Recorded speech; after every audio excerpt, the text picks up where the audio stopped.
Oh. Well, like, I know... According to the book... I don't want to use caring, right? Because, like, everyone, like, you're very sympathetic. I mean, you think about everyone. I mean, like, even if, like, you know, someone's just, like, there or whatever, you know, you're always, like, you're very welcoming as well. Like, you're very open. You know, you introduce yourself to people you don't even know. I mean, even with, like, distributing tracks, you're so bold when you do it. And, you know, it really stands out in you, you know.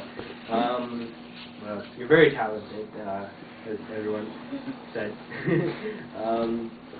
What else? I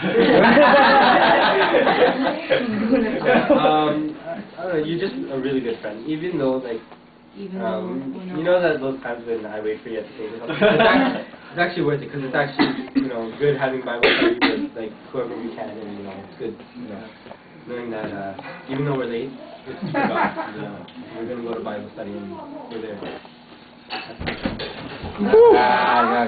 Junjun's turn. Turn around. Hindi muna ako. Why does it matter? Okay, Alvin. Okay, sabay kita. Alvin. Random. Hold on. Oh yeah, John. Joanne? Unusual talaga yung pagkakita namin dyan kasi first time ko siya nakita sa subway. And I was really wondering about this Chinese guy. I'm like, is this guy lost or something? I was gonna ask him kung ano siya, kung saan siya pupunta, but, you know, sorry. I didn't know either, so... Yeah, but I didn't really bother kasi I was running late too sa church, kaya... And then, after after church, nakita ko si John. Like, I think, gusto kong sabihin, I think Vietnamese service is upstairs. Pero nung nagtagalog siya, I'm like, whoa, my bad. Yeah, but masasabi ko kay Jan is really nice.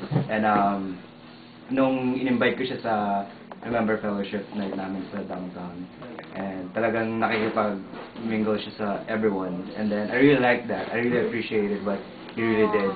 And then hindi niya ako, right? Hindi niya ako turn down kasi like really need someone who could, you know, we need some hand here, right? Na tulong, right? And matulungin siya and stuff. And mabait. And ang sabi ko lang is you know, like in everything you do, always do it for the glory of God. And yung mga priorities mo muna, always God first and then your family.